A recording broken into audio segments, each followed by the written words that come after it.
right, we are back with another episode of the Risk Takers Only podcast, baby. If you have not already started to subscribe, I don't know what you're doing. So I need you to subscribe, like, drop a comment. Right now, guys, if you don't know, just to kind of give you guys a little synopsis, if this is the first time you listen to the podcast, the Risk Takers Only podcast is for you individuals, families who want to create financial freedom for yourself. You want to do something different. And when I say something different, the 9 to 5, the rat race is just not cutting it. Saving your money, putting your money in a 401k, buying that one house, that is not cutting it in life. And you feel like you want to do more, you know you can do more. This is for you. This is for risk takers. You have to take a risk to get up to that next level. And especially now, it's 2023, you see a lot of jobs. I think I just posted something today with Walt Disney making 7,000, they cut 7,000 employees. That's 7,000 families, whether they've been working there 10 years, 5 years, 2 years, 7,000 families that now have to find another source of income because Walt Disney had to make a pay cut. And so when I say this podcast is for you to make a change, to make a shift in your life, and I hope that I can bring that to you. I'm not just talking, this BS about making a shift and change. I'm actually living proof. I've worked a 9 to 5. I put in multiple hours of overtime, 50, 60 plus hours of overtime. Now I'm in the point where I own my businesses, and I want to teach you how to do that yourself, how to create financial freedom. You talking about multi-six figures? You want to step into that? This is the podcast for you. So again, I'm going to say it again because I know some of you guys are a little bit hard of hearing. If you want to subscribe, comment, like, I want to hear all the feedback too. So today, just to kind of let you know, guys, real quick, we got episode 6 today. Episode 6 is today, but if you haven't watched already episode 1 through 5, put a pause on this real quick. Stop. I said put a pause on it. Go check out episode 1 through 5 and then come back accordingly and check out episode 6. So I actually, today I'm uber prepared today. I got a list fully. We're going to go down it one by one because I really want to bring this to you guys.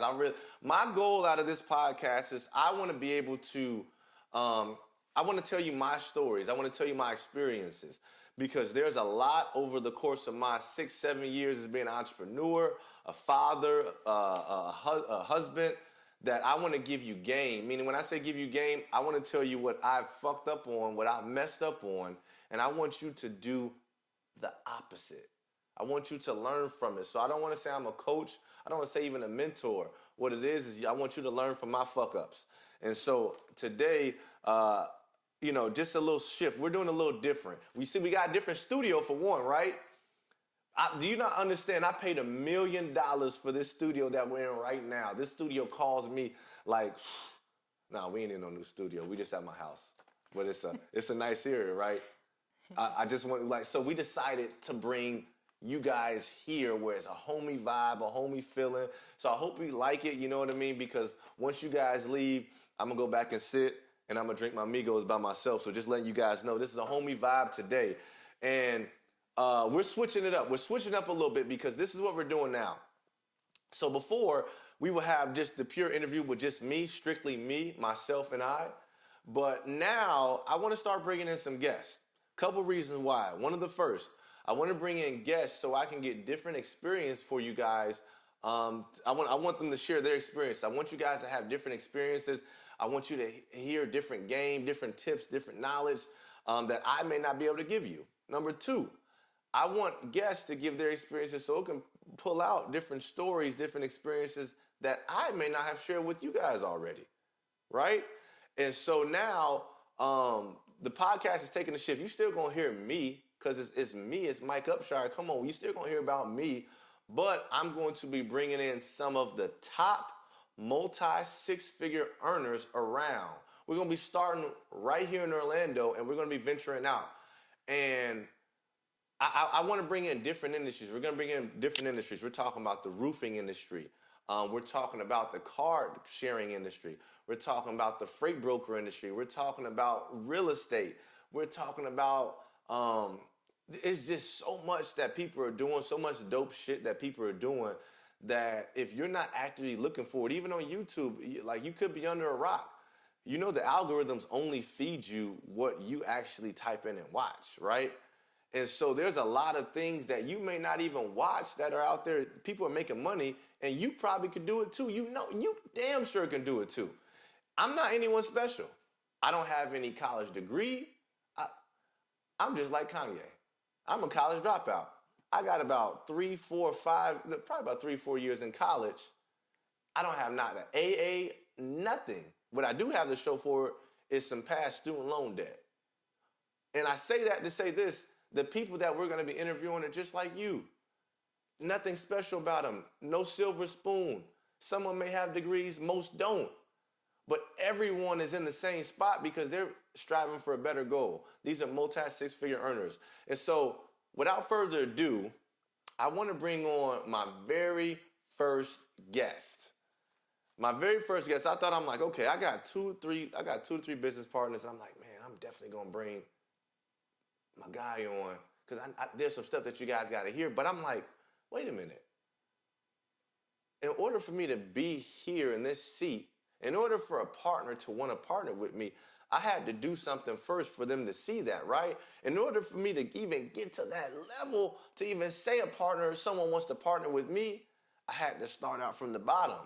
And so I want to introduce to you my partner in our freight brokerage, my wife, Zuly Upshire. Give her a little round of applause, everyone. I'm clapping it up, baby. I'm clapping it up. I'm clapping it up. I'm clapping it up. Hi, guys. I'm excited. Thank you for having me first, babe. Awesome, awesome. So we've been talking about it, and I know my wife, she's a little bit nervous. I am. And so, you know, it's okay because, like I said, this is episode 6, and I hope you guys can see the growth from episode 1 till now. I'm still finding my voice. I'm still figuring out how I can give out me and my wife's story so you guys can learn from us. We want you to be able to learn the industries that we're in, and not just the industry that we're in, but learn how to find your niche, your industry, your multi-six-figure business so you can become on the road to financial freedom. But I want to bring in my wife because it's something, because you always hear when you're talking about business, entrepreneurship, the family, you always hear about the guy, the husband, the man. But I firmly believe, on the contrary to a lot of people, but I firmly believe that, you know, having a strong woman behind you, having a strong woman to have your back by your side is so crucial, especially to a young man's development. And so me and my wife, we met each other where I think I was... You were probably like in your 20s, 22. About 22. How old were you? Y'all know. I was probably 19. About 19. We were 18, youngins. something like that. I know I couldn't drink. I know that for sure. She couldn't drink. I couldn't drink. She legally. couldn't even drink. She still was drinking. Excuse me. So, Mary Lou. Sorry, Mom. You know, when you hear this is my mother and father-in-law. But when you hear this, you know, she used to see, when we met each other, she couldn't even drink. Yeah. And so, like, my development was so crucial. Obviously, you could say as a man, you're going to know who you are through your experiences. But with my wife, you understand, I started to find out who I really was. And she, you know, I just can't say enough. And that's why I wanted to bring her on, because I feel like her message, what she has to say, what we've been through, the relationship and her having to deal with me is so valuable to where we're at right now. We're not a perfect couple. We're an imperfect couple, but we're striving to be the best we are. Yeah. And so when you talk about partnerships, you're talking about business, you're talking about multi-six-figure earners. If you want to talk about me, we're going to damn sure talk about my wife. And so the topic today, we got a good topic today, right? We do. We got this. Do you want to go over the topic today? You can go for it. Okay. I'm here. I'm your guest. So today's topic is, should your wife be your business partner? Should your wife be your business partner? That is a question that if you type in on YouTube, you talk to any couple, you're going to get a lot of mixed answers. And so, you know, obviously, if you guys don't know it already, my wife is my business partner. But I think it's key to take it back a little bit and just talk about how we came up to this point. Yeah. And just break it down a little bit. And so I'm going to put it on you. I'm going to leave. The first question is going to you. Okay. So Do you remember when we met? The very first time? The very first time. Yes. It was outside. We were at a party, right? Uh, No, come on. that's you. You're the very. We were at a party. I didn't know who he was. He didn't know who I was. I was there with friends. He was there with his friends. If you ask my husband, I was being very feisty to one of my friends, telling her it was time to go home. I would say after that, we probably saw each other a few other times. Yeah. A few other times, really didn't pay any mind to each other. He would be there. I would kind of be doing my own thing. But we were always around each other after that, kind of in the same circle same of friends. And then if we fast forward that a little bit, we actually both started working at the same office. He was my manager at the time. I was just an employee. I was on the phones.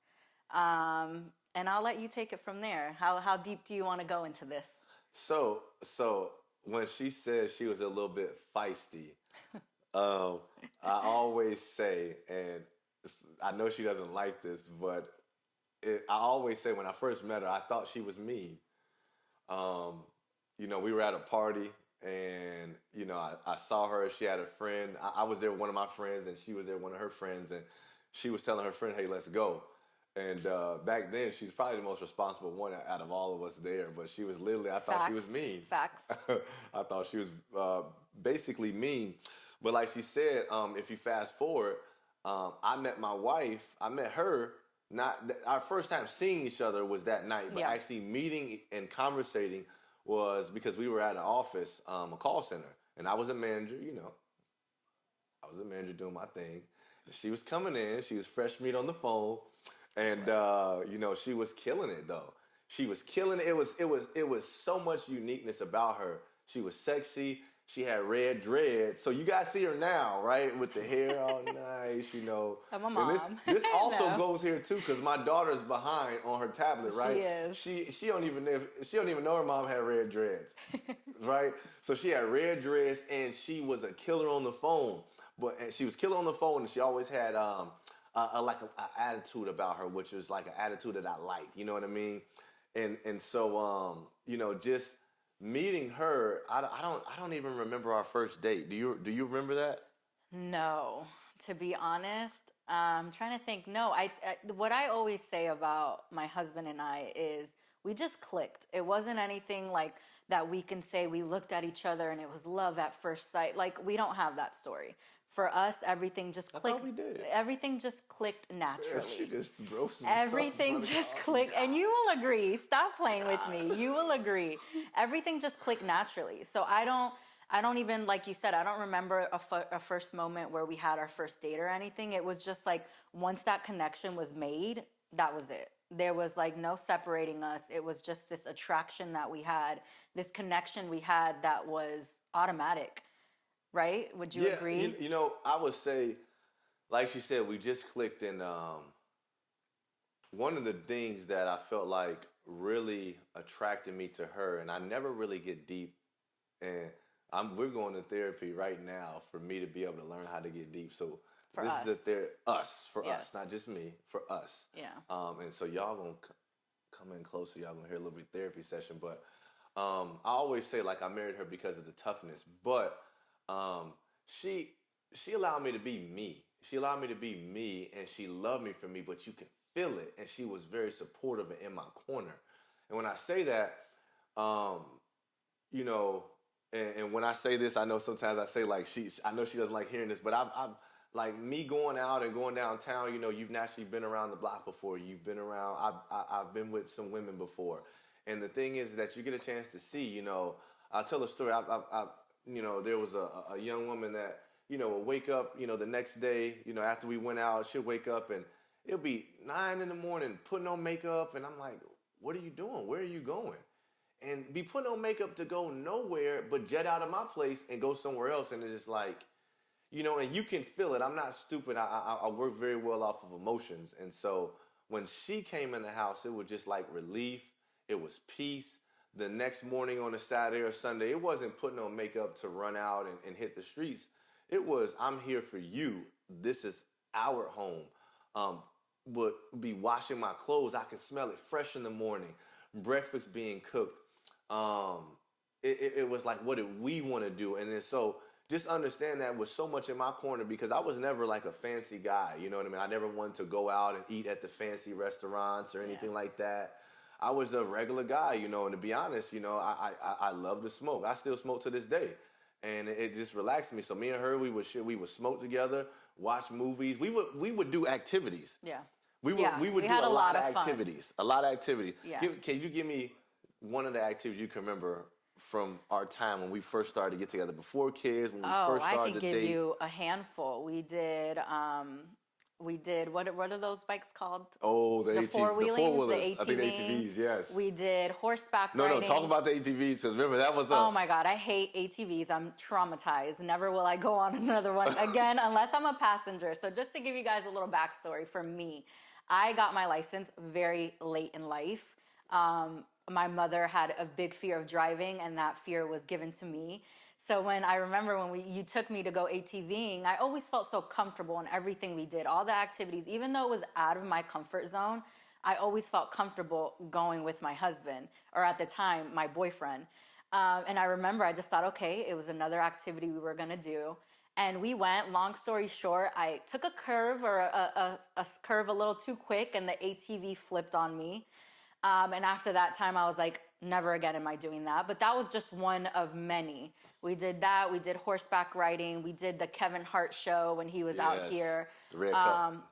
Which one? It was called the Red Cup Tour. Red Cup Tour. Yeah. And that was just a few. We also did like a cruise together. Back then, like I said, our connection was so great that we did all of these things, just him and I. We never really had a group of friends that would come along, tag along. It was just him and I doing those activities. So that's just to name a few of the many we probably had. I want to talk about a little bit about, like you said, feeling comfortable. Yeah. And this is a part that I'm really learning, like you said about you, which is I didn't realize that I made her feel comfortable. Yeah. And I didn't, you know, I think that's key to talk about in relationships, and everyone needs different things. And for her, you know, her need was just comfort, being safe, secure. And could you talk a little bit more about that? Yeah. Right. So for me, I think from the beginning, it's always been, I've always had a hard exterior in a sense. And like I said, it was something about when I met my husband that just felt so comfortable. It felt so nice. It felt so secure. And then obviously, as he mentioned, we are in therapy now. So with therapy, I now am learning to express myself a little more. Back then, I mean, mind you, I was barely 20. There was no time I was expressing my feelings or my past traumas or, you know, what I needed. He just gave me what I needed at that time. And it felt good and it felt safe. Now, obviously, through therapy, we're learning to conversate and express our emotions because we're both very the same and different in a way. I hold my emotions. I get very emotional. And I told myself, and I know this is what he wants. He wants me to cry on camera for you guys, but I'm not going there today. I'm not going there today. I'm gonna hold it together because I'm in therapy and we working on it. No, I'm just kidding. But yeah, I'm very emotional. But back then you would have never really known that about me. I was, like he said, very hard exterior, kind of put that mean girl face on. But it felt good. And there was something I couldn't explain about it. I couldn't explain what it was that felt so good about it, but it felt good. It felt safe. And that's the best way I can put it into words. So when she says we're going to therapy, just want to let you guys know, okay? So it's not anything bad, but I think this is a good positive tip for couples. For us, we've been together, like she said, since before she can drink. Right now, she's gonna be 28. I'm 28. Yeah. 28 right now, and you are. Tell the people how old you are, also.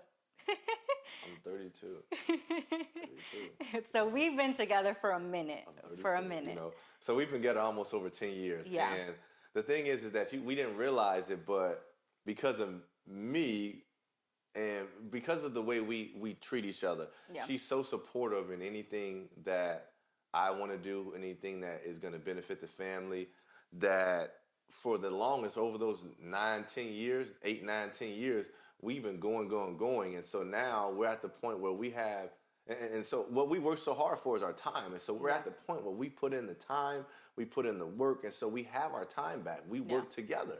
Yeah. And so now we understand that there's things that we can communicate a little bit better on, get a little bit deeper on. Yeah. And that's what I told you guys earlier. As you can hear from episode 1 to 5, there's so much life experience that I've had that I want to even break it down and get deeper. And I'm not the best at talking about my feelings and emotions. Anytime when it gets to feelings and emotions, I'm more so like, okay, there's some work to do, or let's continue to move forward and try to push the negative emotions, or however the emotions you have, bubble them down. And so what I'm learning more so is to get a little bit deeper. And one of the things I didn't realize just hearing from therapy was that I was her Safe secure zone. zone.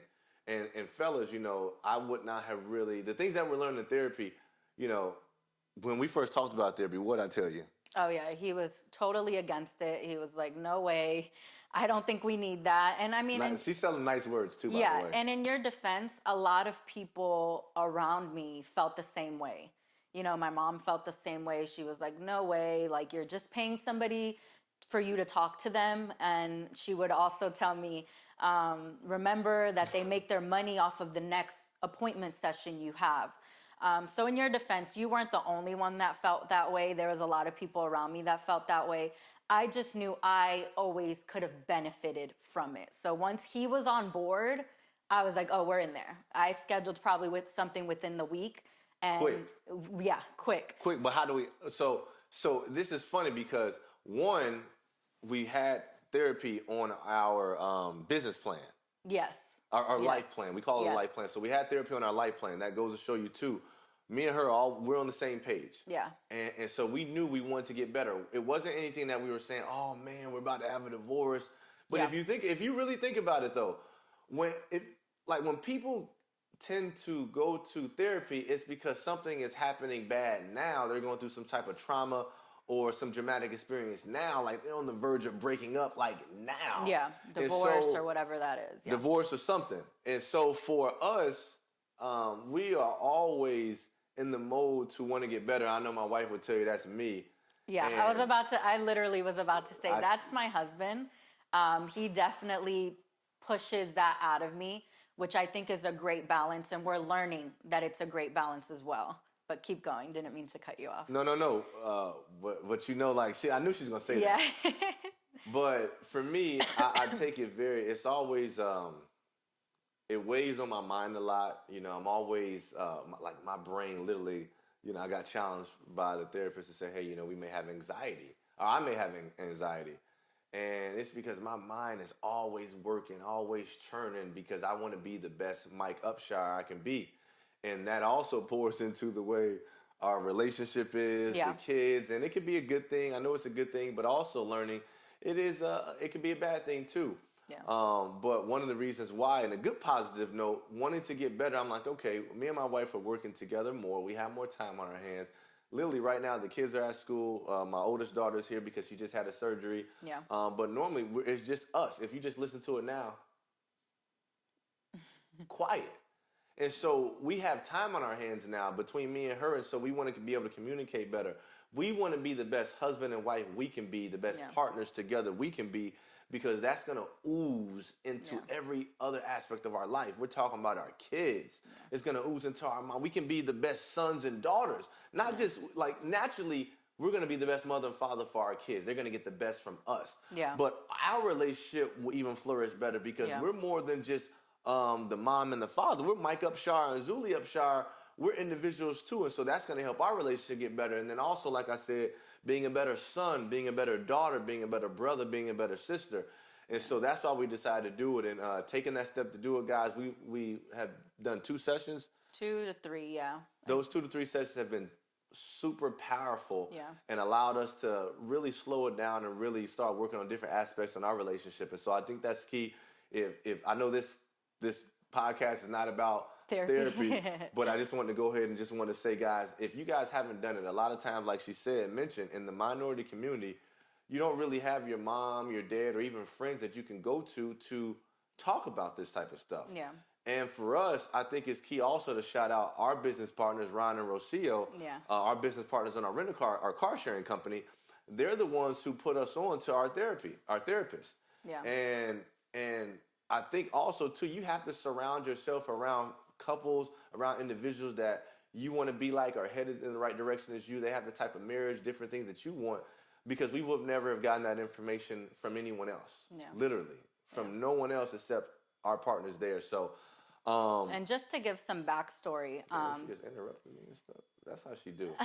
just to give some backstory, because obviously now we're so for therapy and how good it is, but we weren't thinking about these things when we were 19 and 20-year-old, you know. And I think a big part of our story is understanding how much we went through in those 8 years. Obviously, everything wasn't peachy keen. Everything wasn't great. At the beginning, yeah, we had some good times, and then we had some hiccups, as any 19-year-old would. And then from there, we were working together. Like my husband said, we were working together. We did end up getting fired from that job together because they got word that you were looking to start your own thing. Yep. So obviously I was guilty by association. So we were both let go that day when we came into the office. And that's kind of where I would say our journey really starts. We took some time off. What was it, like 2 months at home, a month at home, or something? About a month, yeah. A month at home. We decided we were going to stay home for that month, really game plan what we were going to do in life moving forward, and go from there. And then from there, my husband opened up his own company, his own business. I started working in the company as well. Like he said, my forte is always just helping wherever I can. So at the time, I was the manager of the office. Shortly after that, we got pregnant with our first, right? I'm doing good so far as the timeline. Yeah, so I want to stop there on the course of us becoming entrepreneurs. So if you guys haven't, I think, checked out episode 2 or 3, I think it's episode 2. I talk about how we became entrepreneurs in detail, but I'll just give you a quick synopsis. So I got approached by some gentlemen about opening up a call center, the type of call center that me and her had already been working for. Me and her had solidified ourselves as some of the top sales agents, and at the time I was a manager. And so the gentleman that approached me, they were literally telling me, hey, I'm going to give you money and invest into you to open up and run this call center. And so we were still working for the individual that we're working for together when they approached me. And so, they ended up getting word that we were opening up that other call center. And so the next day that we came in, all our stuff was in the front. My stuff obviously was in the front, but hers was included. Like she said, she was guilty by association. And so for that month, we literally binge watched shows for that entire month until we decided, and we had some money saved. But we binge watched shows for that entire month, and we decided, hey, we have to continue to run that business that we said we were going to start, that I said I was going to start. And so mind you, we're still boyfriend and girlfriend at the time. But everything is moving fast. And I just want to let you guys know this. Like, when you talk about risk takers, like you're talking about the epitome of risk takers. Now, I don't know if it's because we're young and dumb. Maybe it was more young and dumb and taking risks. But we really weren't thinking. I feel like I was led by the Spirit. My mom would say, led by the Spirit. Yep. Mama, I hope you're watching this. Shout out, Mom. Shout out, Mom. But led by the Spirit, because I told you, it was a difference in her. I felt the difference. And so on the course of the journey, when we started to open up our own business, she was my right hand. She was my manager. Now, she wasn't my partner yet. I had a different partner. I had another partner, but she was the manager, and she ran that company. And we could talk about tough times during that time. Yeah, go because for it. right when she was the manager, and we were still boyfriend and girlfriend, and so I'm still go. I got my partner, and I remember this one time, and you can help me out with the story. No, go ahead. Let's hear your perspective. So I gotta remember this, because I don't remember it all. She gonna make sure I remember it, right? But there was a time where something happened, and I don't know what, but I think she said something to my partner, and she looking at me like, I think she said something to my partner. I don't know. In the course of I felt like I was just talking to the management or ownership. So when mind you, we're living in the same house, right? And so we're coming to the house, and I'm telling her like, hey, you can't say that type of stuff in front of the workers. You can't talk to him like that. And she's like, well, you guys are just sitting around or not doing something, talking to the agents, and I'm trying to work. And I'm telling her, hey, you talk like that to him, I'm going to let you go. I actually do not remember this story, surprisingly. I'm really good at remembering. You don't remember this one? I do not remember. You don't remember? This one. So remember when we were in our townhome? We went in downtown. We went in Baldwin Park. We just moved to Sanford. Yeah. And it was the time when we came back and like, hey, I'm going to fire you. I think there was a few times that he mentioned. Maybe a few times. I definitely believe there was a few times that he mentioned he was going to let me go. And again, we were young, so we have business and pleasure mixing all together. We're trying to figure it out. But I will say there was probably a few times he said that to me. That time, I don't remember fully in detail. But go ahead. Okay, I'm going to let her, because what was your experience like during that time early on as entrepreneurs when we first got started? I'll be honest, for me, it was a lot of fun, if I'm being honest, just because I probably got the best part of it. I was obviously the manager, but I was also able to work with a lot of people that we knew and we were friends with. At that time, I wasn't worried about like numbers and profit and all that. That was all him and his partner at the time. So for me, it was honestly a really fun experience. I was young. I had this opportunity to be a manager at an office with all of these people that I liked and got along with. It basically felt like we were going to work, but also hanging out at the same time. Yeah.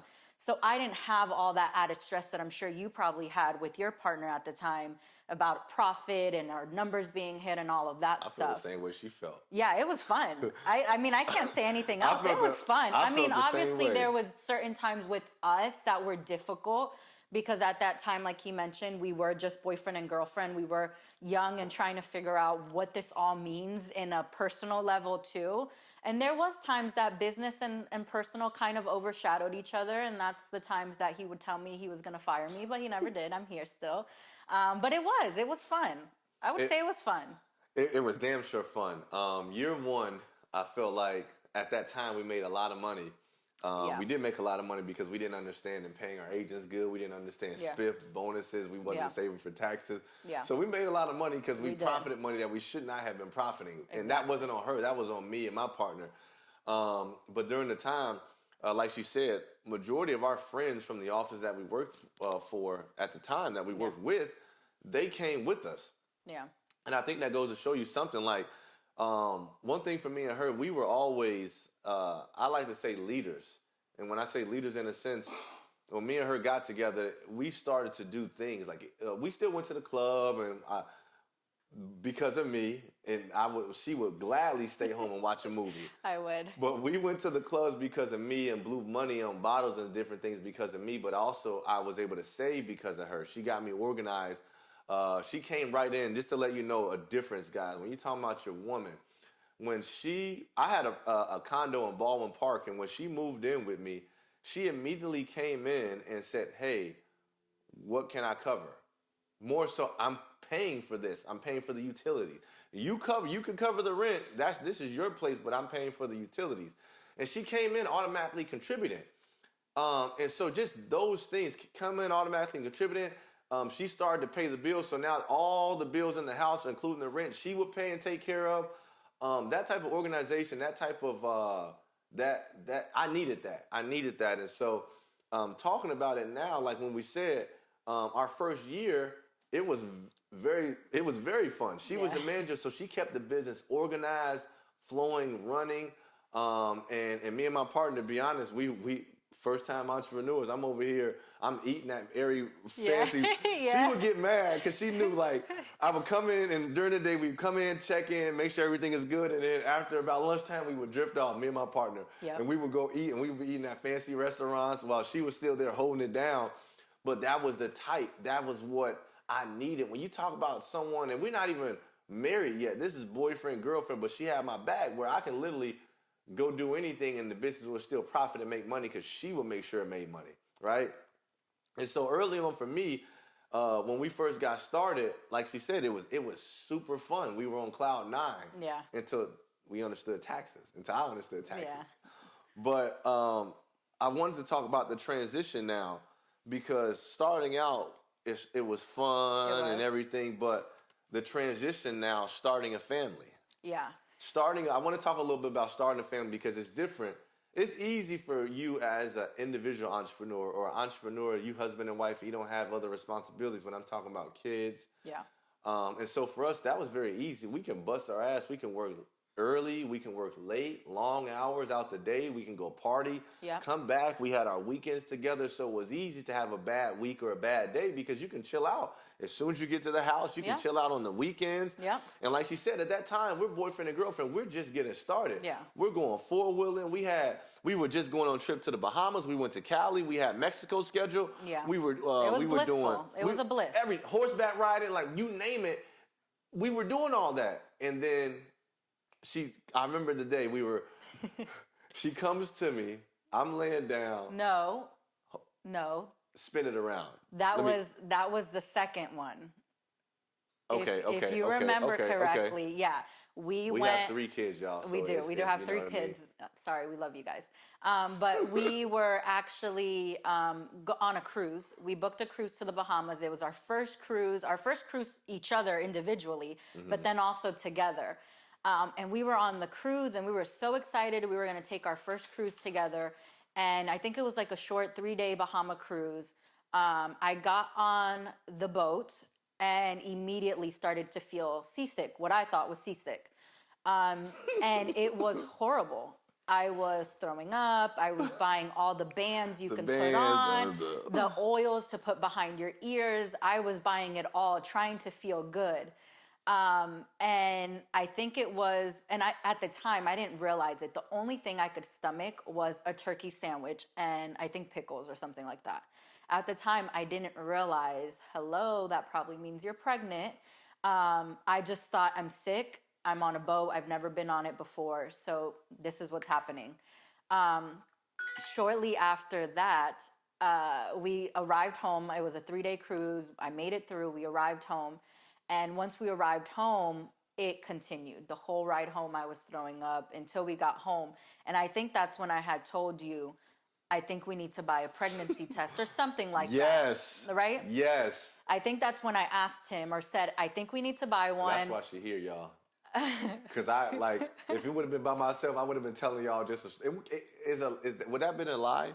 No, because you would have technically said our second child. My intent. Story. You're right, though. Yeah. But also the intent. Yeah. Right. Yeah. But so can I yeah, stop on that? It. Okay.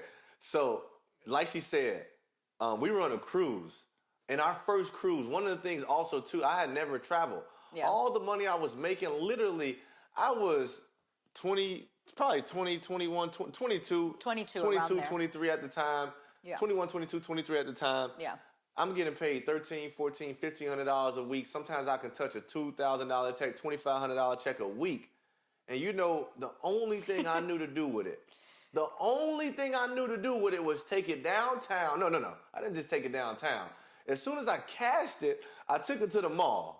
Yeah. I took it to the mall and bought I would buy this outfit. Yeah. We had a Friday routine. A Friday routine. Get our nails done. Yes, fellas, you gotta get your nails done. Absolutely. No woman likes to see crusty dirty nails. Ew, no. And if your feet looking like the Big Clawed and Bigfoot, then no. So we used to get our nails done. Yeah. And then from there we used to hit the mall. We used to always get a new outfit for that night. And so get a new outfit for that night, and then thinking you a big dog, we used to call bottle service. Oh my God, and used to order bottles and a table in a section in the club. And that is all I knew to do with my money, and what a complete fool, a complete idiot I was. Now, my wife... and not you alone, though. I feel like I was maybe a little bit better at saving, yes, but I was still right there with you. Oh, she liked the party. I was going to say, I was still right there with you. But if you had to choose... If I let it be up to you, what would we have done? Would we have been in that VIP and club doing that? No, if it was up to me, I am still definitely a homebody. I would have much rather been home, having a drink, smoking an L, and relaxing with my man, watching a movie. If it was up to me. But because he was so outgoing and still is, I'm always down for a good time, always. But if it was up to me, I definitely would have been home. And still to this day, I probably would still pick being home, watching a movie, and just hanging out. Right? Yeah, I agree. I agree. And to go back, we just started to travel. Yeah. And because of her, it was like, hey, we're making this money. Why are we blowing it? Yeah. And mind you, I think did I get in trouble already? Yes. We're gonna talk about it. Yes. We're gonna talk about I it. think that's part of the breakdown that you have to give them now in order to see the perspective and the full You're right. full You're right. circle moment. So, and I don't want to leave this out too. And so, in the midst of us dating, right? And this is as we open up the business. You, Yep. the manager. I was a homebody. You were a You homebody. were You're the outgoing. manager, still at home, and I was still outgoing. Me and my partner, and I messed up. I did a guy thing, and I did the whatever with another girl. But it wasn't just cheated. that. We can say he cheated. I cheated. I cheated. And not just hearing about it getting caught, but the girl I think sent the whole. Yeah, it was extra. It was like a picture. Extra. It was a shot at her. It wasn't just like, hey, you found out through a message or something. Yeah. And mind you, I want to say this: throughout our relationship, she would pop up. She wasn't that type, but you would look through my phone if Oh, you know. absolutely. Like girls, let's be real. Women, let's be real. When we're young and we're dating, I'm absolutely grabbing that phone and scrolling through it while he's asleep. 100%. I'm not denying it. I'm not going to sit here and be like, no, yeah, I did. He would fall asleep. He would probably get a little too wasted, fall asleep, and I would grab that phone, and that would be my time to go to town. I'm checking everything. Messages, text messages, Instagram, Facebook, interactions. I mean, I was checking it all. She would check it all. There's no way around that one. And when she looked through there, she would say some things, and Yeah. so it would be that borderline, you know. But this particular time, Yeah. we were good. We were in business, and we had an operation going on, and so the girl it was just a messy situation, mind you. You know, the girl really wanted to hit her because it in a sense. I had cut off every other female I was messing with, and I chose her. Yeah. But me being me, at that time, I cheated. The girl made sure to not just say, oh, find it out. Oh, she wanted to hit her where it hurted. Yeah. And from that point on, it kind of put me in a situation where obviously the trust was broken. Mind you, she's still my manager, and we still having a business. So this is personal mixed with business now, right? Yeah, and we had, I mean, and I don't want to act like our story was great and perfect and, you know, picture perfect. We definitely had little situations in between all of that before this big thing. Just little things, you know, little things. So guys out there, if you think this is me and her relationship is perfect, just let you know we went through our stuff. For sure. Yeah, it wasn't just a one-time cheat. It was we went through our little things, you know, issues from text messages, little things like that. And so we want to put that out there to show the growth that we have now. But to be honest, like I said, I wasn't ready. I wasn't ready, and I feel like she was more ready to be a mom, a wife, ready to commit than I was. Yeah. And I remember it even before that, right? Okay. You remember we had an argument. Okay. The argument where you messed up. My mom got me these pots. Oh my God, yes. My mom got me pots. these pots. Listen, when I first moved, I moved out on my own into a condo, right? This condo in Baltimore Park was nice, and my mom came in. She got me these pots, and I messed up, and she smashed the pots, and I was distraught, yo. I was distraught. You know Until what I mean? this day, I remember it was the funniest thing because I don't even remember what the argument or whatever was about. I just remember I was mad, I was pissed, and the first thing I saw next to me was a pot. And I smashed that pot. I didn't care where that pot was from. I grabbed that pot and smashed it. These days, we're more in control of our emotions, so that's not happening as often. And we don't have glass pots, so she can't. No, and I mean, let's be real. I've always been that type of person. I get mad and I do want to destroy something. If you ask my sister Jen, she will tell you that I broke my phone a little too many times than I should have. You probably don't even know that. But anyways, I grabbed this pot that he had and I just threw it on the floor and I destroyed it. And his initial reaction was, my mom got me that pot. That is my favorite pot. Until this day, I will not stop hearing about the pot that I destroyed that day. So in this instance, the pot is associated with a great story. It is. It is. And when that argument, I remember it like it was yesterday. That particular argument, I remember telling her like, because, and so fellas, I know how it feels where you know what you want, but you know what you want and what you need.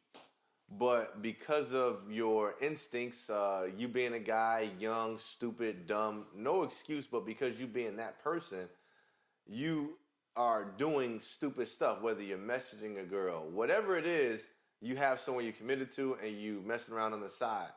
And so I remember it, I would always used to get caught with just small little things, right?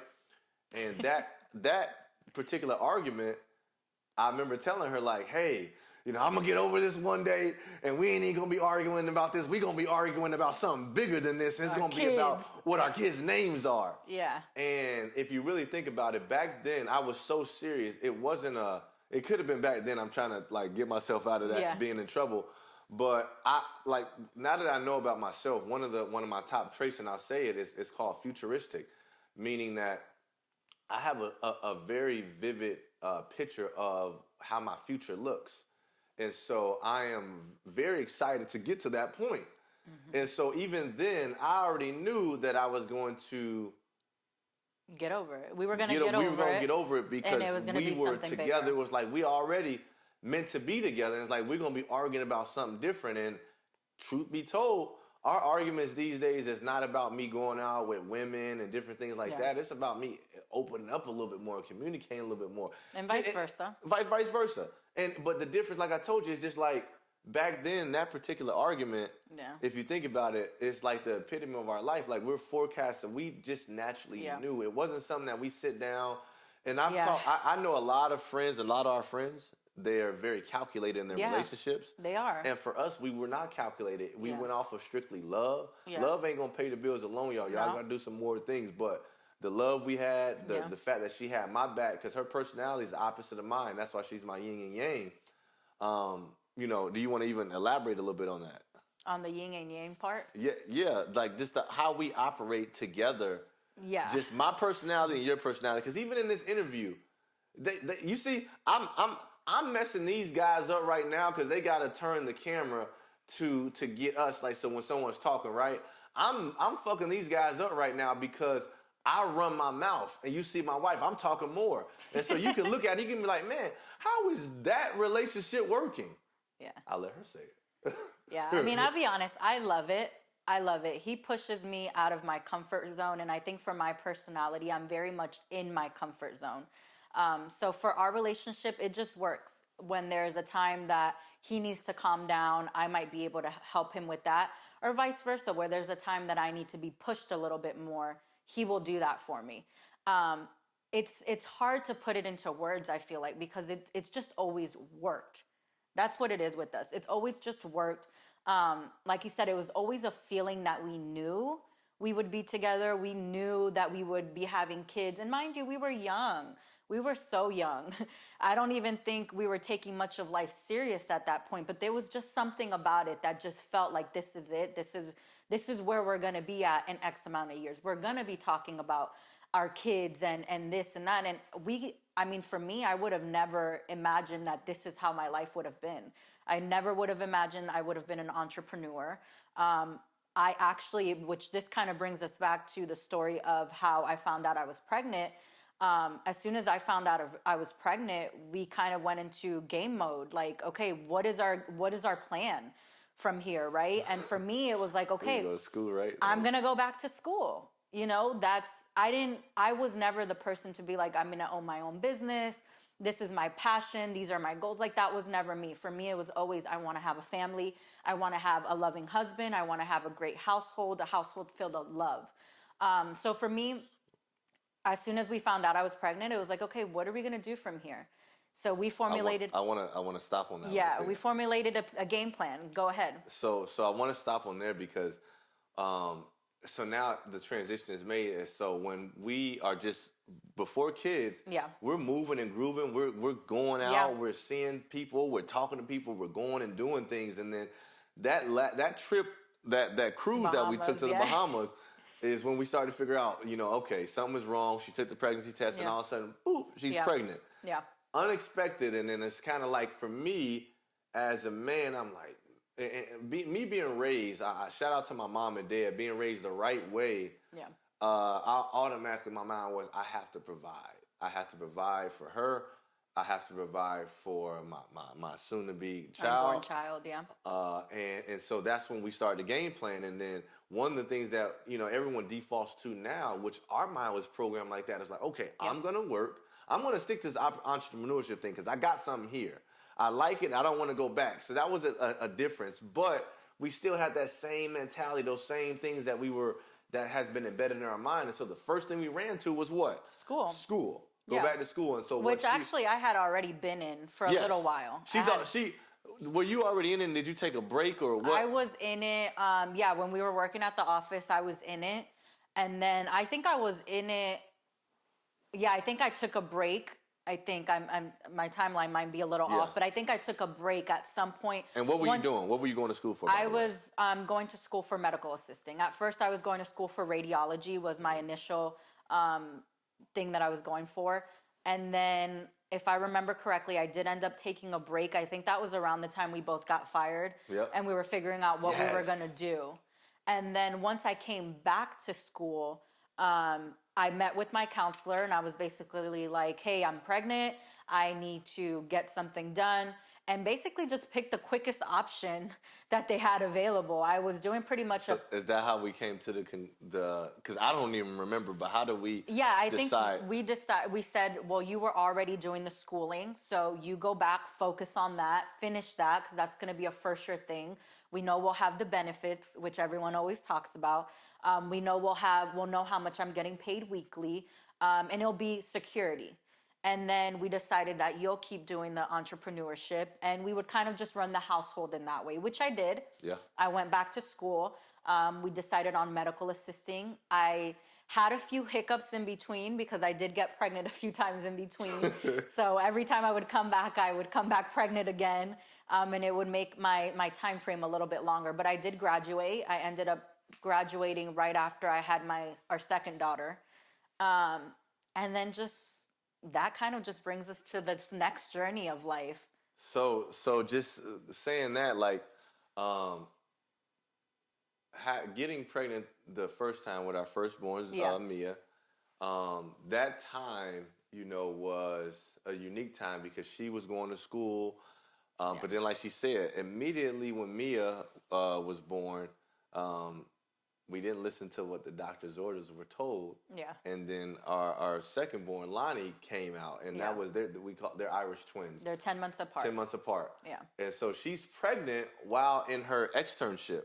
Yeah, I was pregnant during my externship. What we had decided we were going to do is, obviously I was already pregnant like 3 months later.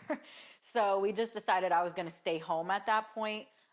Finish schooling, not worry about anything else, but just finish schooling because now we have two that are gonna be one on the way and then one that was already born. She was a newborn. And then, I went back to school and I did my externship while I was, I think, 7 months pregnant. I was ready to pop when I was doing my externship. And then, you can continue from there. So just like she said, she's doing her externship. I am taking care of our firstborn. I'm a new dad. Yeah. New experience while I'm driving my wife to work. Mind you, I don't think you could drive just yet. I did not have my license yet. No. She didn't have her license just yet. No. But I'm driving her to work or driving her to her externship. I'm watching my oldest daughter at the time. She's just a baby. Yeah. And she's pregnant again, and so I'm still on the entrepreneurship route. And so if you remember during that time, it was hard. I don't know if it was hard. It was fucking hard because you remember my mom and dad came, and that was the time that they came and talked to us. Yeah, I was gonna say during that time. What was your feeling during that time? Like as me being a new entrepreneur and you doing the externship. It was overwhelming. Okay. Yeah, it was overwhelming to say the least, right? Especially I think for a woman's perspective. I know we say this a lot, but when there's a baby on the way, usually the woman's life changes a lot more than the man, which kind of brings us to our situation where he was still having the option of going out, right? Yeah. And for me, I had to now sit home. And back then, I mean, yes, I was a homebody, but I enjoyed a good time. And I enjoyed having a good time, whatever that meant at that time. And for me, it was hard. You know, I had a newborn, I was pregnant, I was going to school.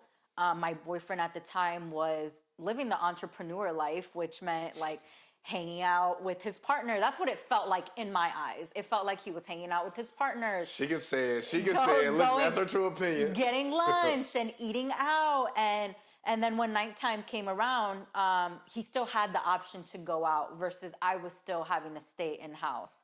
And I don't want to knock him. He was awesome. He was great for the age that we were in. We were both young and didn't know any better.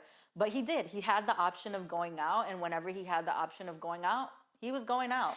And I was being the one stuck at home, you know, taking care of the baby and also being very pregnant. And I think around that time, it got difficult for us. We were trying to balance life and kids. And if you guys realize, our story from the beginning was very fun and free. And now it's just a complete 360. We have all these responsibilities.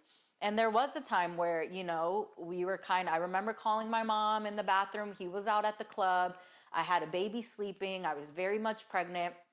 And calling my mom and telling her, you know, I don't think that I can do this. You know, I don't think this is the life I want to live. I cannot imagine having to stay home with kids while he's out and about. This is unfair. I remember feeling that way. This is unfair. It's not fair that I have to stay home and do all of these things and his life continues as I'm home. Obviously, he has more responsibilities, more money needs to be made, but in a sense, that's how I felt. It was unfair. And I remember I've always been very much close with his mom. Even when the cheating thing happened, I called his mom right away because I always knew that I didn't want to call my mom. I knew she would feel a certain way about him, and I didn't want that image to change in her mind. I wanted to keep him at a certain image with her. So she was never the first person I called. Why did you want to do that? Because I loved you and I wanted to protect you. I think that's something key to talk about before we go on to that. I never wanted to call my family or call my mom or call my dad and ever say anything in a negative light about my boyfriend at the time because I knew I loved him. I was being emotional in the moment. I knew that I felt these feelings, but I knew deep down I loved him and I wanted to protect him. And my mom being the type of person that she's very much similar to the same way as I am in a sense. If anybody messes with her family, she's going to take it to heart. And I didn't want to taint that image, especially not us being young. My mom's opinion meant a lot to me at that time. So I didn't want to taint that image. So when the cheating thing happened, I did. The first person I called was his mom. Mind you, it wasn't like I really knew her that way. I probably had seen her once before that or twice. We had hung out at the house. But I called her right away. As soon as I knew that happened, as soon as I got the messages, I called her. And she kind of, helped me work through it, helped talk me through it. And even fast forward to when we had our first daughter, when we were going through those rough patches, I remember I called his mom and, and I was venting to her and letting her know, I don't know if this is something that can happen or not. And I remember your mom and dad came right over. They sat us down on our dining room table, which we still have, and just made us have an open conversation with them about what was going on and how they could help. I think that conversation with my mom and dad, that conversation was different. It was. Because I walked away knowing some stuff that my dad did or that my mom and dad went through that I didn't know that they revealed at that time with us. Yeah. And for me, I like to say, like, I don't really realize it. And she will say it. A lot of people tell me, but I'm really blessed. When I say blessed, like to have the family that I have, specifically my mom and dad. Yeah. And my mom and dad are so powerful between my mom and her spiritual side. And she just has a softness about her that you can come to her and she's not going to give you any judgment. And my father's the same way. Yeah.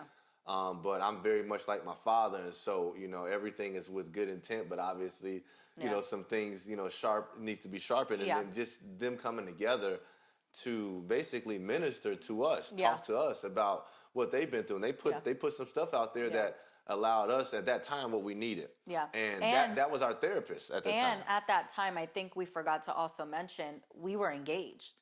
We were no longer boyfriend and girlfriend because we had already had my first daughter. Yes. He proposed when I gave birth. And at Yep, that time, yep. we were engaged. So I think that was our first taste of, and mind you, from my background, no one in my family really has been in a relationship long term, in a marriage long term. My mom and my stepdad have been together for a while, but it wasn't anything that I really experienced when I was young. So for me, I had no clue about marriage. I just thought it worked. You're happy, you love each other, and it works. That's it. So I think in that moment when they did come over was the first kind of taste for us to know that this shit is not going to be easy. It's going to be work, and we have to continue to put work into it in order for it to be what you want it to be. And that, I would say, is our first taste of it, was during those conversations, during those hard times that your parents kind of helped us out with. Yeah. Just to kind of add on that, and you brought that up. I totally forgot that we were engaged. Yeah. During those times, it's like, for me, I'm naturally a doer. I take action. So we're going and moving, tackling business. Firstborn is out. Also, we're pregnant again. And mind you, this is also too, like I don't even really know your mom, and we're getting to know your mom. And we're going through the stuff and telling mom and dad that we're pregnant again. Mom and dad. Oh my God, yeah. But we're still trying to make it in business. And mind you, this is second and third year in business. First year, what we learned. We made a lot of money because we didn't know about taxes. We didn't know anything. We didn't know anything. So the second and third years were struggles because now we're having to pay taxes. We're like, okay, we're losing employees because we're not paying them well, because I have an iron fist, for leadership. And so many different things are going on in the business side. Now we're trying to manage personal. And so my mom and dad coming on that day, I felt like was a changing point. It did help because, mind you, I was still in the doghouse, per se. Yeah. I had already fucked up, and I was doing what I could to not go anywhere. Even though I still had my partner, doing what I could not to still go anywhere. And I remember, just like, I remember one time my boy, shout out to my boy Shamar, he had his birthday party. Oh, yeah. And I went to go eat with him, and he had a whole bunch of people eating with him, a lot of friends, family. And I remember they were all talking about going out that night. And I remember telling her about going out that night, and it was just, I don't know if we had a big argument, but it was an argument. I think we had an argument. Yeah, basically saying, like, I've been in the doghouse, I've been doing everything you said right. You know what I mean? And she like saying, but you still did wrong, and I still can't trust you. And yeah, that was very much me. It took a while. I think a lot of couples go through that, and a lot of couples go through that now about, someone did something wrong, there's trust issues, so obviously you got to build that trust, but then also it's like, I still want to be me and do some things. And it's like, at that time, we were going through it. Yeah. And that was when we had 2 kids. Yeah. Yeah. And then fast forward, during that time, once we had the second one, we realized there's no way. There's no way you're working. We're paying 2 daycares. You're doing entrepreneurship. And a sense of me felt like there was no way I was putting my 2 tiny babies into daycare either. So at that time, we decided I was going to be a stay-at-home mom. Yep. I did that. We had our third shortly after. Mind you, she actually graduated. I did. We gotta talk about that. Thank you. She actually graduated. So that's like, whoop, back we there. We paid all this. You paid all that money, yeah. Yeah, at that time, I was paying my student loans. She's paying it, and she paid all that money at the time to get this degree. She actually graduated. Yeah. And did you even apply for anywhere? No, she actually graduated. Didn't even apply for not one place because when we decided, hey, after we're looking at the cost of daycare, and we didn't just want to throw our kids in any daycare, but we were like, hey, I'm still making the money. We're good. And that's when we decided that she was going to be a stay-at-home mom. Yep. Now we have 3 kids. My son is born. We're still in a townhome. Yeah. And we're living it. I'm working, doing the entrepreneurship thing. I got a couple different businesses open at that time, and my wife is a full-blown stay-at-home mom. Yeah. The kids are not in school yet, but we have kids at the house. What were the ages when we were married, Brooke? So I think at the time we probably had a 3, a 2, and a few month old. Yep, right? yep. And so uh, I want to talk about this because during that time, you know, I don't want to say it got boring, right? But we got into A rhythm. a nice rhythm and routine. And for me, she knows that I'm that guy who, and discipline is something that consistency, I would say, not discipline more so consistency. I love change, and I Yeah. think I got that bug from me coming from Chicago to Florida. I went to 3 different high schools. I went to 3 different colleges, and so change for me is nothing new. I kind of love change. I like it. I don't want to say love it. I like Yeah. it, and I can adapt. And And for so, me, I'm polar opposite. polar opposite. I've lived in Florida my whole life, born in Florida, stayed, probably only switched schools when I was in high school once. Pretty much know all the same people from like elementary to almost high school. So I was the complete opposite. For me, I'm very much like, okay, let's make somewhere a home and let's stay there for the rest of our lives. Always. She will always say that too. She will want a home and she will Yeah. not want to move. And for me, you know, we would live in a place and I would get tired of living in that place and we would move somewhere else and we were living that life. I remember we were in a townhome, and then through me getting in real estate, mind you, the business that me and her started, where she was the manager, was not the business at that Yeah. time when we had 3 kids that I was in. I was in real estate at that time. Mind you, I'm still dipping and dabbling, you know, hustling in any and other business that can pay me money. But we're in real estate, and we ended up getting a great deal on a property in Waterford Lakes, here in Orlando, Florida, and we ended up moving, and that I believe was the change because at that time we started to entertain buying a home. Yeah. One of our dreams, if not both of our dreams, was to have a home with a pool in it, Yeah. right? Yeah, we so. And like there was the trainers, friends, mentors in the finance industry. We would always have a joke, and he would always say, "Hey, you're gonna get that home with that pool." And mind you, our dreams and our goals were what? Yeah. We had basically reached them. We had the family. My wife was able to stay at home. We had a home with a pool in it, and we're like, it wasn't enough. And definitely for me wasn't enough because I'm always looking to progress. But I know for my wife it wasn't enough because at that time we started entertaining you coming back. When I say coming back, like coming from being a stay-at-home mom, coming back into the workforce. Yeah, because throughout those years, I dibbled and dabbled. There was a few months that if he needed me, remember, Yes. I would go back in and help in with that whatever was needed at that time. So there was definitely some times that I would come in, come out, but mostly I was just a full. There were times where you come in and you were HR. Yeah. There was times where for the time I feel like during some of the pregnancies you were still there managing payroll, different things like that. And so she would always help. But then I remember it was a point in time where we assembled a team with MZM, which is the first business we started. MZM, by the way, stands for Mike, Zuly, Mia, Milani, and Michael. Just again, to let you know. But we assembled a team, and at that point, now it was like we were kind of like cruising. We were cruising along, and we were at a certain standstill because we were cruising. We had a certain threshold that we couldn't reach, but it was enough to just be able to, I guess, live what the American dream was. Yeah, and I guess when you say cruising, what's cruising means you were putting a lot of hours in. Yeah, yeah. He was gone a lot of time from the house. I remember there would be mornings where he would be up and out of the house by 8 a.m. if not before, and then would be coming home by 10 p.m. if not later. And that's what he calls cruising. I would be home with the kids full time. And then I think during that time, we didn't know anything different. You know, we just knew we had 3 kids, we had to provide. This is what you're doing. You're going to be working full time, making sure our bills are paid. And how'd you feel though? Not to interrupt, but how'd you feel during that time? To be honest, and it's funny because we didn't prep for this at all. He kept trying to talk to me and tell me the topics, and I'm like, no, I just want it to be fully natural. I just want to go in there and really just have a conversation. Yep. And I remember this was the only question you brought up last night, or the only topic you mentioned last night when we were talking about it, was how did I feel during those times?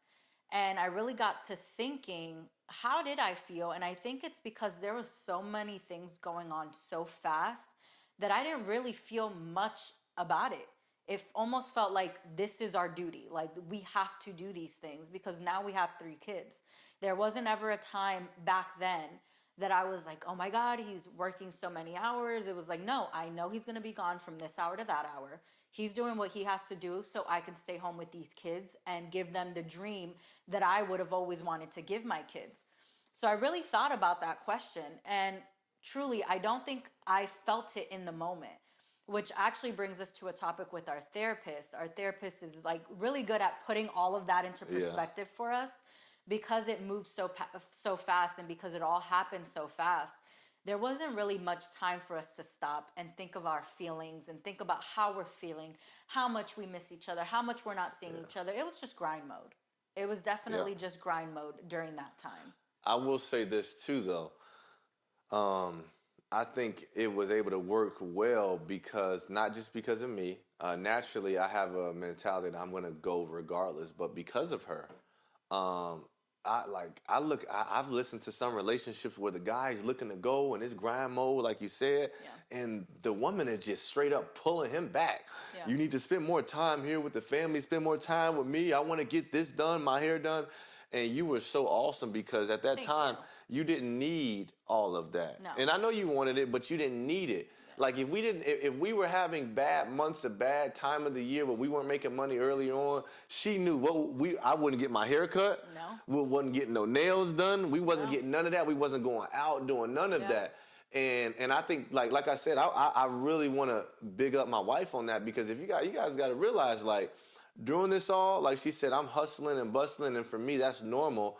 She's holding it down. It ain't no time where I'm coming back in and I gotta be like, oh, what's for dinner? Or the dishes is not done, or the house is not clean. No, everything was perfect.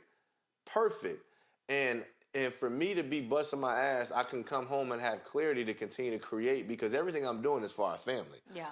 And at this point in time, I've gotten over going out and having to be seen and see other women. At that point, I'm a hermit. I'm not going anywhere. Yeah.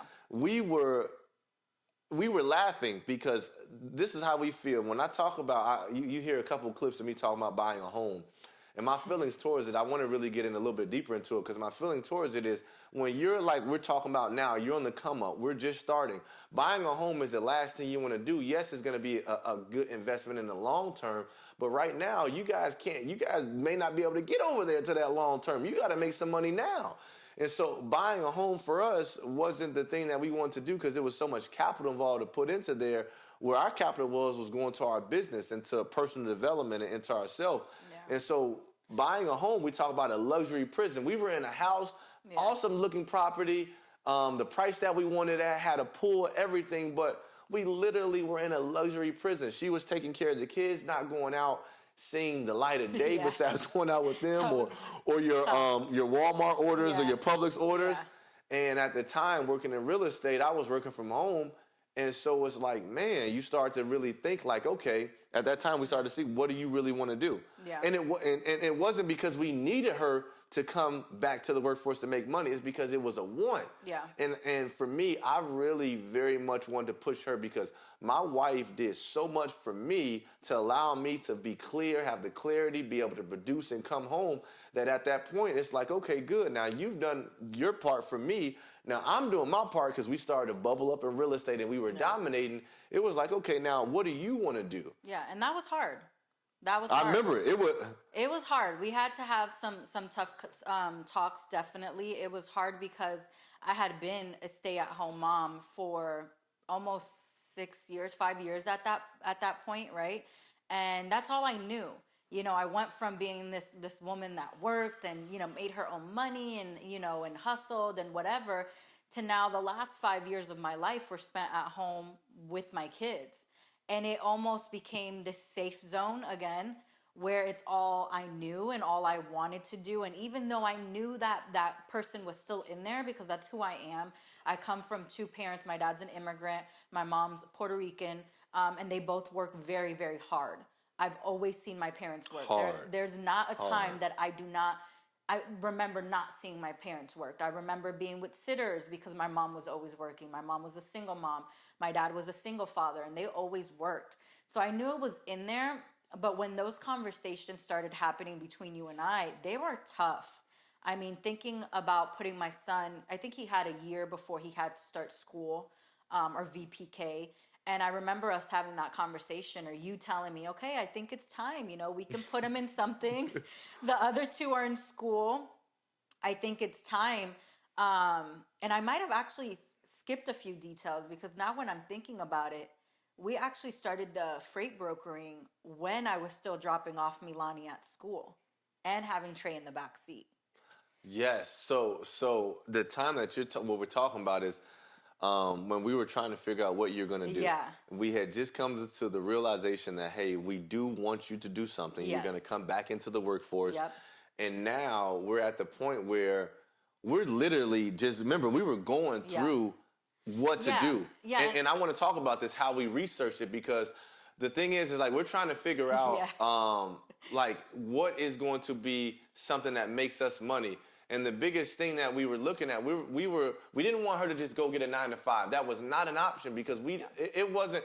She had a better benefit being home with my kids, our kids, being able to give them the love, care, and attention that they needed than serving someone else's job. Yeah. But we did entertain real estate real strong, We being a did. real estate agent. This is back when that Clubhouse shit came. Yeah, oh my Everyone God. was on Clubhouse, remember? Yeah, I do remember. And I know for me, my personality, like if you're around me, if you're my friend, business partner, I would like to say that I'm going to motivate you. And that's what I want to do.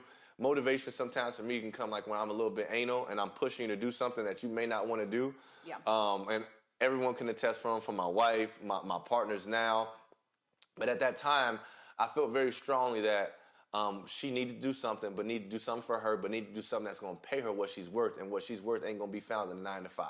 No. And we wanted to do something that she's the boss. And so we started to look, and we were just researching. And guys, the way we find these industries, you have to go seek it. You have to go find. We were literally typing in top 10 industries in 2023. Yeah.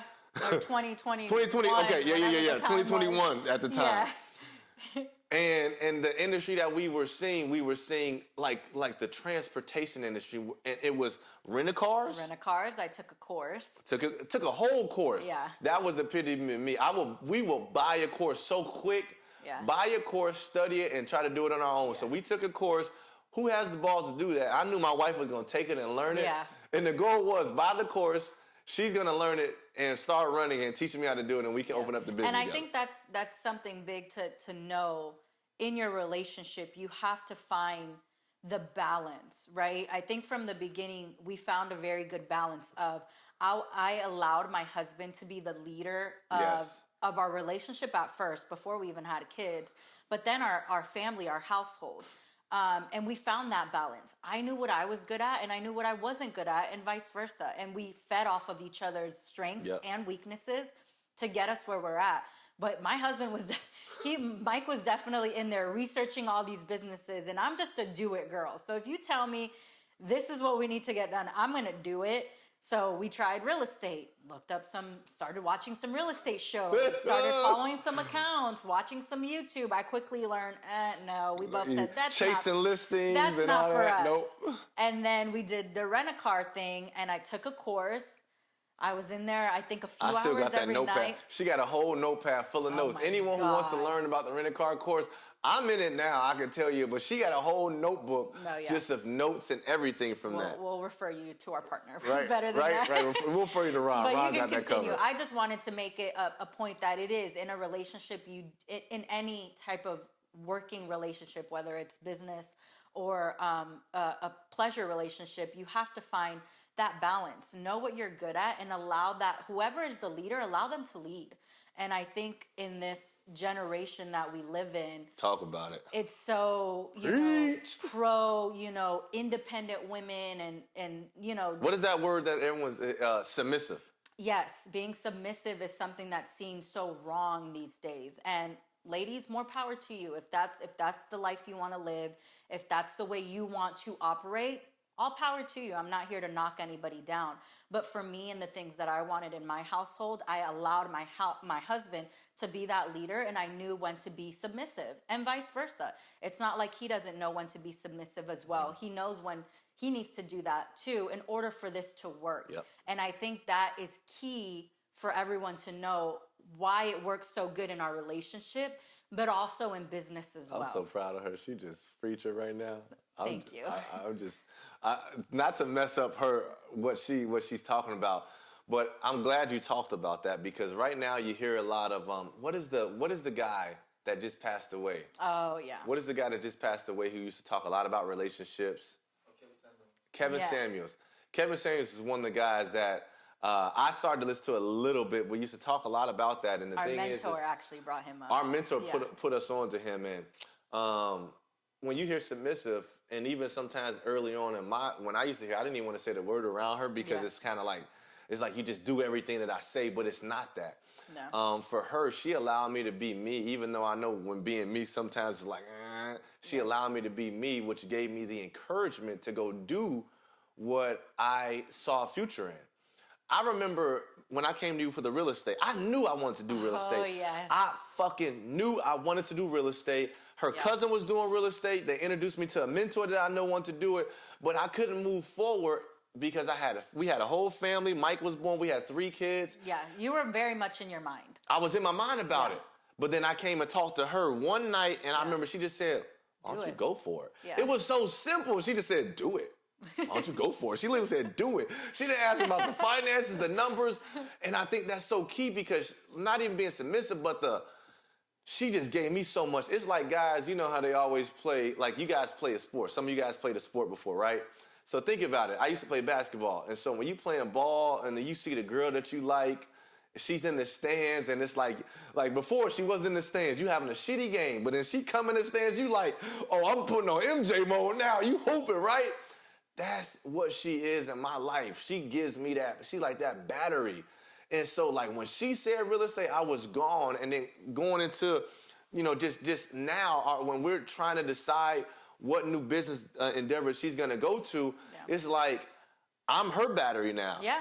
Because I'm telling her, I know she's going to do it, because I used to tell her I believe in her more than she believed in herself. Absolutely. And I always felt like that from pushing her to drive different things, because she's so powerful. That's the main reason why I wanted her. I chose her, because it's an aura, you know what I mean? You just feel it. All the other women, they were in it to be seen, and she didn't care about being seen. And it was like, what? Don't matter what struggles you felt like you had to go through, she just didn't care about being seen. She was confident in her, and she just knew she wanted to take care of kids, have a husband, cooking. She was cooking and cleaning before we had kids. Yeah. And I could tell that's how she's going to be in our relationship, and I didn't get that from no other woman. Yeah. And just like she said, being submissive, the women that I was with before were in competition with me. They were in competition with me, wanted to say how much money. I remember this one girl wanted to compare the checks that we would make. And when we came together, it was like how much we made together. Yeah. We had shoebox money together. Yeah. And so to get to the level that I'm at now, it's none other because of her. There was times that I'm feeling shitty, didn't make the money I feel like, and she could have came in and she could have said, man, you ain't making the money. You spend all your time working. Why don't you get a job or do something like that? And it was never a point in time that she ever made me feel bad about what I was doing on the quest to financial freedom, being an entrepreneur. And so I thank you, babe. I'm going to give her a high five now, but I'm going to give her another high five at night. Stop it. Oh, my gosh. But so I'm trying to stay on point. I'm trying to stay on point, guys. Our story is long, and I know we can go for a long time. We're going to have to do a part 2. Just know, because part 2, there's damn sure going to be a part 2, because we talking right now as 100,000-aires. Yeah. But part 2 going to come when we millionaires. So I'll probably see you guys at the end of the year, most likely. Oh, for sure. But for sure. If y'all hear that, I'm being fucking serious when I say that. We being serious. Yeah. So just to kind of go back. So now, fast forward to now, there's a couple questions I know we want to ask right now. Yeah. So How do we do you want to break down how we got into the freight brokering? Because Oh, I don't yeah. think Oh, anybody okay. even really knows what Okay. that is, because we didn't even know what that was. I see, and you see what she does. You see how she kept me on point. Can you talk to me about it a Co-host little bit? coming soon. No, I'm just kidding.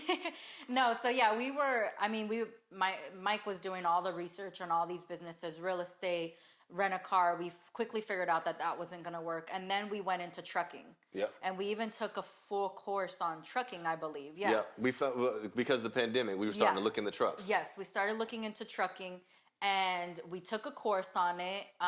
Mike had some connections from previous mentors or whatnot that kind of led us to someone that they felt we should have talked to. We at this time, I think, we're planning on buying I don't know how many trucks, and that was what we meant by trucking. Like we were gonna buy trucks and didn't know really what we were gonna do after that.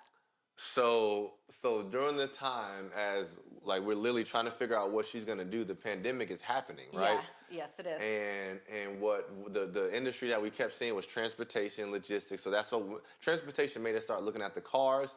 We did end up moving forward on the rental car company, just not with me and her doing it, Yeah. with our partners Ron and Rocio. Which Shout they'll out be to on. them. They're gonna be our next interviewees. We came to the trucking, transportation, or not the transportation logistics side, but just semi trucks. Yeah, trucking. A brother called Alex Good Energy. We bought his course. Awesome course, by the way. And like she said, through my connections, just talking to people, and that's one of the things I want to highlight. I continuously talk to people. I'm curious. Yes. There's no one that I can meet that's gonna say, hey, oh, I know it all. No, I want to know as much as I possibly can. I know everyone has different knowledges and different things, and so through searching, I was able to find our current mentor. And I remember it, we didn't know anything about what a freight broker was No or a freight idea. agent. No And mind idea. you, she thinks I'm going to talk to someone about purchasing semi trucks. Yeah. And then I come back home and I tell you what? We're going to be freight brokers. And I'm like, what? He's like, we're purchasing a mentorship. And How much? $60,000. And we're going to be freight brokers. And this is not out of the ordinary for my husband because he comes home with a lot of crazy ideas. But in this moment, I knew he was serious. I knew he was sold. And this is what we were going to do. How? I had no idea because I knew nothing of it. I knew he knew nothing of it. And no one around us knew nothing of it. And that's how he came home that day. And since then, that's where we are now. And so, like she said, just to fast forward through that, from us starting that freight brokerage or that freight agency back in 2021, meeting our mentor. Yes. It's 2023. We're in February, and our life has totally changed. Now, obviously, we made some money before, but the level that we're at now, the consistency that we have, it's unheard of. When I say unheard of, for us, we have more freedom, more time on our hands. And so now this is why we're doing certain things like the therapist, because we see levels and areas that we want to continue to get better at. And I think that's the epitome of our relationship. Yeah. We went from a very fast-paced few years, and our therapist was actually the one that kind of broke this down to us. I feel like we sound kind of bougie. We just said like our therapist, like a $500. Hey, get you a therapist. Really. Right? Right. But we went from living this fast-paced life to all of a sudden really putting into perspective that now we have all this time on our hands. And not only do we have time, we have money too. So it's like now we have time. Well, that's the difference. You got some time and money, you can do something now, right? Money. All of our kids are in school at this point, which obviously that was a journey in itself to get my son into quote unquote daycare. But we have time and we have money, and now we're seeing that there's and we're working from home together, and now we're seeing, there's more time and certain things are coming up that we would have probably never realized before because we were just so in grind mode. Just talk about it a little bit. Communication, getting deeper with each other, Communication. We share an office in our house. So we are usually in that office Monday through Friday, all hours of the day. Then right after that, we're going into mom and dad mode, household things, to then starting it all back up, sports for kids. So yeah, it was a time where we're like, oh my God, what are we doing? We're now bickering a little bit more than we usually would because we have all the time in the world to Simple do so. stuff, Yeah. dishes, Oh simple my God, stuff. yeah. The simplest thing. Now I'm a working woman. I'm working. I'm handling kids. I'm handling our personal things, but I'm also handling a business. And now things that probably wouldn't have made me upset before are now triggering to me. Right Now, now, now, now, how does that feel though for the women out there? You have an entrepreneur husband who has crazy visions and dreams to yeah, take over the world like Pinky and the Brain. You're taking care of 3 kids at the house, and you do a damn sure good job. thank I would you. like to say I help a little bit, You do. but then you are also a very big part of our freight agency. Yeah. So Tom Brady just retired Yeah. after how many years of Yes, marriage? that's a good example. And it's because if you think about it, like when like you talking about games, championships, his wife is there to cheer him on. That could last. You got kids. Yeah. You could be so busy with your kids' life, parties, and then especially if you're an entrepreneur, if you whatever you do with work, Yeah. that can consume you. And you wake up and you're in a routine of up, and even in the routine of saying a kiss in the morning before you leave. Those are all routines. Yeah. And something that our therapist, the one thing that helped us, that's helping us out right now, we're still new, is just understanding that I have to slow it down a little bit. Yeah. We're great right now. Yeah. We are great, and it's time for me to slow it down to allow us to catch up with each other, meaning that now it's time for us to go on more one-on-one dates like we used to do in the beginning. And when I say we're going on one-on-one, we have more time to talk to each other, understand each other's feelings and emotions and how we can help each other out now at this level. But guys, a little surprise for you. This episode is going to be continued. There's so much that we want to share with you guys. We want to make sure to give you guys the awesome quality, which is why we had postponed last week's, why we postponed one of the RTO episodes. We're not going to answer the question just yet, which again, should your wife be your business partner? We're not going to answer that just yet. My wife is, but that doesn't mean I feel like she should be my business partner. I'm just going to leave it like that, right?